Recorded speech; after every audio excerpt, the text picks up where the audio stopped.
even though today is the Sunday before Advent, I wanted to preach on this particular gospel for a specific reason, which we will get to in just a moment. This morning's gospel deals with a very familiar theme, which is set up by a very familiar theme. In chapter 21, Jesus had been challenged by the Pharisees to defend his authority, and if you will recall, that revolved around the question of John the Baptist, who gave John his ministry. What was the ministry of John's? What was the source of John's ministry?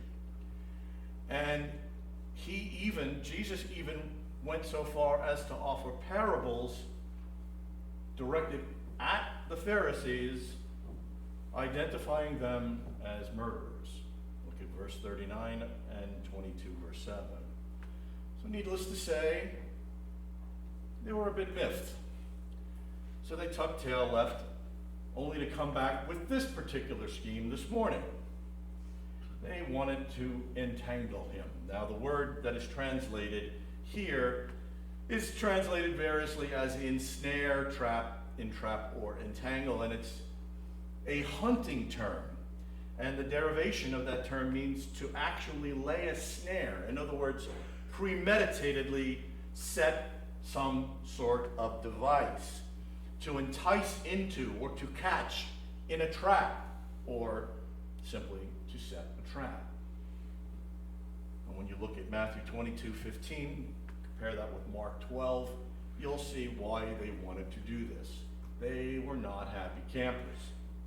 The Herodians, descendants and defenders of the dynasty of Herod, were said to look upon Herod the Great, Herod Antipas, and Herod Agrippa successively as Messiah. I thought the Jews had one Messiah. Apparently they had more, according to the Herodians. However, the Herodians paved the way to apostasy by an introduction of Greek refinements and theaters, etc., and a blending of honors to pagan gods along with the recognition of Jehovah and the law. So they were what we would call syncretists. Due to a false presumption of political necessity, the family and its followers supported the Herods, however unfaithful they were to God. They lacked serious faithfulness to the Lord, and even supported the Roman government insofar as the Herodian dynasty needed Rome for its political ends.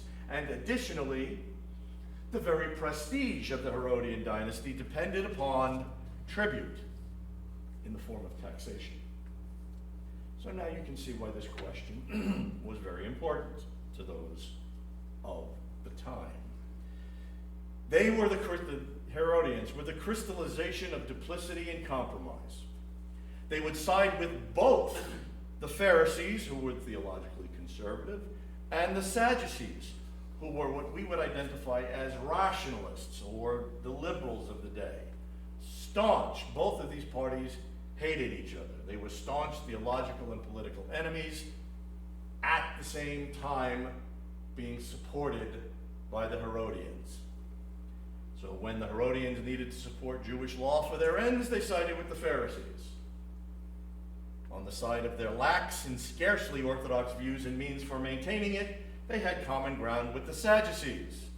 Hence what is termed in Mark 8 as the leaven of Herod, and Matthew 16, the leaven of the Sadducees. They could run for political office today and be quite successful. Now you throw into the mix the Zealots, who were vehemently opposed to the poll tax established by Caesar, believing they, the Zealots, were subjects of God alone, and to pay the tax was a badge of slavery to these pagans. So you have quite the combustible social and political stew. We see a pattern of duplicity and conspiracy between the Herodians and these two parties. After Christ's miracle on the Sabbath, the Pharisees immediately went and took counsel with the Herodians against him, how they might destroy him, Mark 3. The legal zealots, the Sadducees, joined with the Jewish politicians, Herodians, adherents of the ruling dynasty, in getting rid of one Jesus who thwarted the views of both alike by setting up a spiritual kingdom adverse both to legalism and to the temporal kingdom of Herodianism. The same coalition appears at the close of Christ's ministry. Quote, "The Pharisees sent unto him their disciples with the Herodians as spies, feigning themselves as just men, that they might take hold of his words, so they might deliver him unto the power and authority of the governor." Luke 20:20. So that's the backdrop. Now the confrontation. So the Pharisees consult with these people on how they can lay a trap with a specific statement or comment, and thus ensnare Jesus in his own words about paying taxes to the Roman state. So Jesus will either be in direct conflict with Rome and guilty of sedition if he refuses to pay, or violate Jewish law and create a firestorm among the Pharisees and the Zealots. Quite the pickle. It's interesting that the Greek phrase Matthew uses here when he says, "Thou regardest not the person of men," is very crafty and destructive in the aspects that it's been communicated. They attempt through flattery, not accepting person of any, to try and catch him. The compliment was supposed to tempt him to make an open pronouncement against Caesar, by which they followed up with, "Well, so is it lawful to give tribute to Caesar?" And what must be understood by the question is, this is not simply a, quote, legal question, as we might ask today. For the Jew, a legal question was a theological question, because for the Jew, the law was the divine revelation of the character and nature of God. So the question of God's character is at issue here. Therefore, the confrontation isn't merely a superficial economic, financial, or social question. The confrontation goes to the very heart of the Jewish theological identity. Are we going to pay tribute to financially reward a pagan who claims to stand in the place of God? Are we going to submit to a foreign deity? Are we going to revert to the same idolatry our forefathers did in Baal worship? If Jesus said no, he'd be given up to the Roman governor. If yes, it'd stir up the people against him, violating the law, Deuteronomy 17:15. Jesus' response to their trickery: "Why tempt ye me? Show me a penny." He immediately saw through their device. Notice, their acceptance of Caesar's currency showed they accepted as a fact Caesar's rule. In other words, they were the ones holding the coin that was to be paid to Caesar, not Jesus. To which he asks a second question: whose image and superscription is this? What is not indicated in the text is the implied reason for rejecting paying the tax by Jews, because the inscription on the coin read as follows: Tiberius Caesar Divi Augusti Filius Augustus Pontificus Maximus. That explains everything, doesn't it? Tiberius Caesar, the august son of the divine Augustus, the high priest.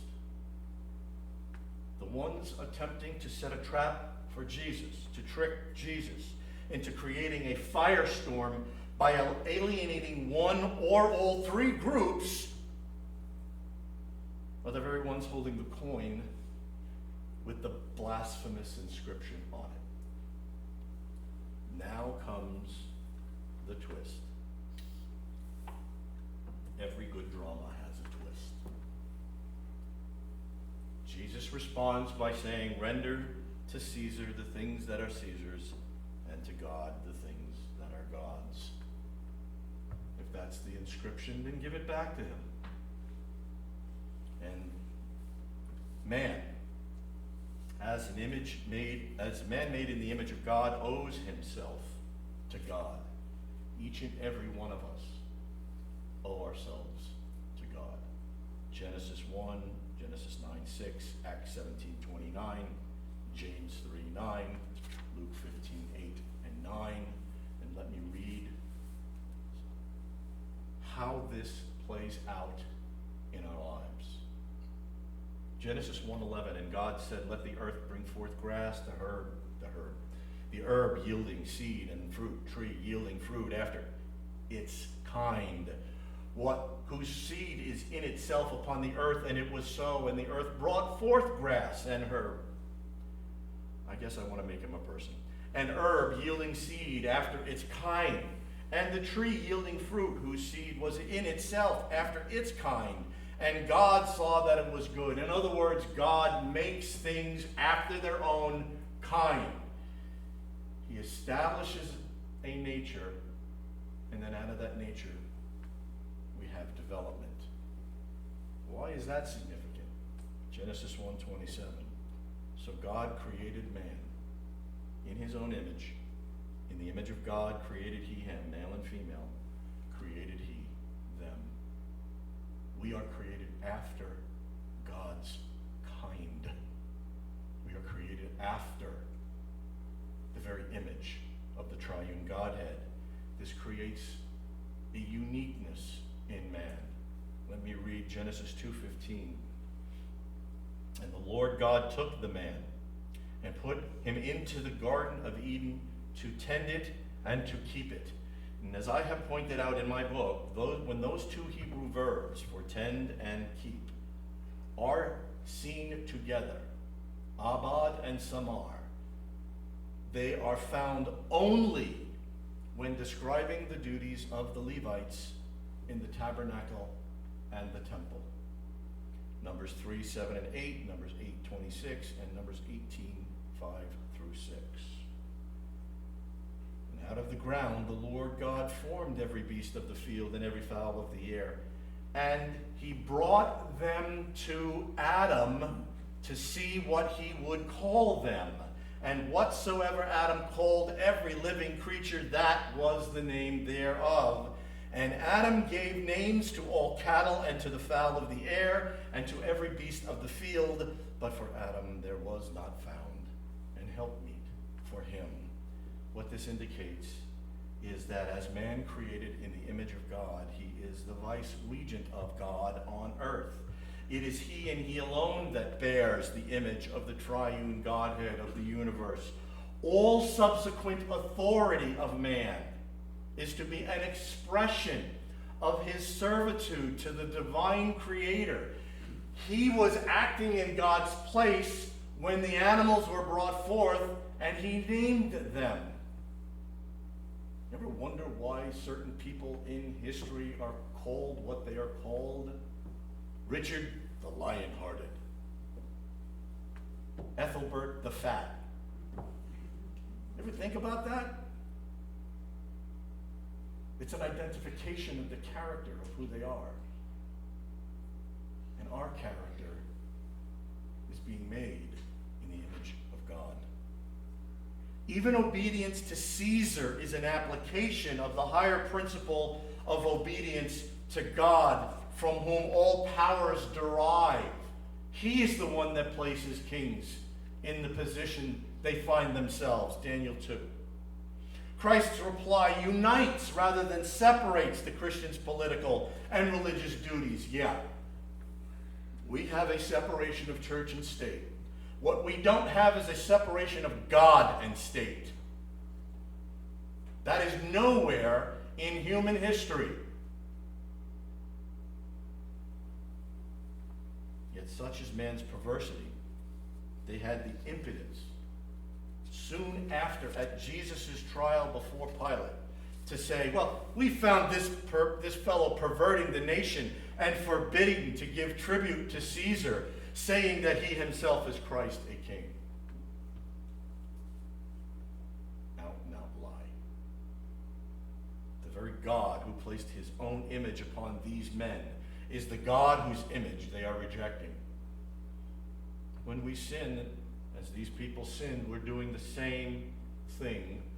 We are rejecting God's imprint, his image on us.